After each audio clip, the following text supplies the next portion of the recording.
नमस्कार दोस्तों, कैसे हैं आप। मैं हूं गौरव और ये है ट्रांसफॉर्मेशंस। रिसेंटली कैबिनेट मिनिस्टर जो केंद्रीय मंत्री हैं मिस्टर मनोहर लाल खट्टर जी, उन्होंने एक प्रेस ब्रीफिंग के थ्रू बताया कि आगे से आने वाले एसीज़ का जो टेम्परेचर है उसको स्टैंडर्डाइज़ किया जा रहा है और अब वो टेम्परेचर लगभग 20 डिग्री से 28 डिग्री के बीच में रहेगा, जो कि पहले के एसीज़ में अप्रॉक्सीमेटली 16 डिग्री से लेकर 32 डिग्री तक रहा करता था कि आप कम से कम 16 पे टेम्परेचर सेट कर सकते हैं और मैक्सिमम अप टू कई एसीज़ में 30 और कईयों में 32 भी कर सकते हैं आप। बट अब वो किया जा रहा है और उसके पीछे रीजंस हैं कि पर्यावरण को फ़ायदा होगा और एनर्जी कंजप्शंस में भी थोड़ी सी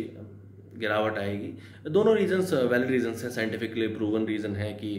जितने एसी की मतलब अगर खपत कम होगी या एसी के टेम्परेचर कम रखे जाएंगे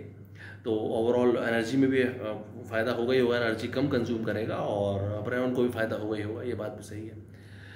और अगर आप डॉक्टर्स की माने तो डॉक्टर्स का भी ऐसा कहना है कि आइडियल टेम्परेचर जिसमें एक नॉर्दर्न इंडिया का या एक overall human being comfortable feel करता है, या आइडियल टेम्परेचर वो भी 22 डिग्री से लेकर 24-25 डिग्री तक होता है, जो कि वैरी करता है पर्सन टू पर्सन। तो इसमें कोई भी बात ऐसी नहीं है। बट ये जो एक प्रॉब्लम है इसको प्रोग्रेसिव वे में या एक तरीके ब्रॉड मैनर में समझना बहुत ज़्यादा ज़रूरी है। जिस तरीके से एसी की खपत बढ़ती जा रही है, लगभग पिछले 2-3 साल का अगर आप डेटा देखेंगे तो लगभग 1.5 करोड़ से लेकर 2 करोड़ों के बीच में जो नए एसी की सेल हम बढ़ती हुई देख रहे हैं, उससे भी तो टेम्परेचर को या ओवरऑल एनवायरनमेंट को, प्रकृति को एक बहुत एड्रेस इफेक्ट्स उसके झेलने ही पड़ रहे हैं। जो उसके अंदर गैसेज यूज़ होती हैं, क्लोरोफ्लोरोकार्बन्स, भले ही वो हमारे और भी डिफरेंट कूलिंग इंस्ट्रूमेंट्स में यूज़ होती हैं, भले वो हमारे एसीज़ हैं या रेफ्रिजरेटर्स हैं या कूलिंग और डिफरेंट जो प्रोडक्ट्स हम यूज़ करते हैं डे टू डे बेसिस पे, उन सब की गैसेज से भी ओवरऑल ग्लोबल वार्मिंग और क्लाइमेट चेंज पे फ़र्क पड़ता ही है। तो इस चीज़ पे फोकस करना कि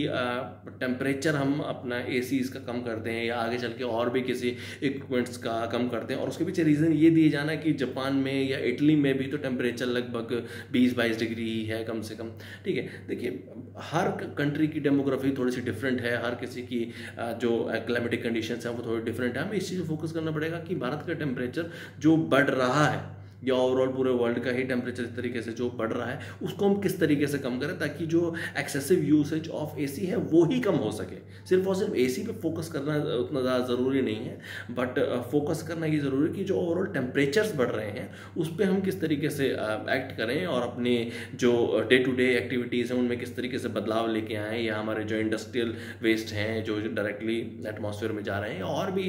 ओवरऑल हैं उन पर फोकस किया जाए ताकि ये जो हीट बढ़ रही है और एक्सेसिव यूज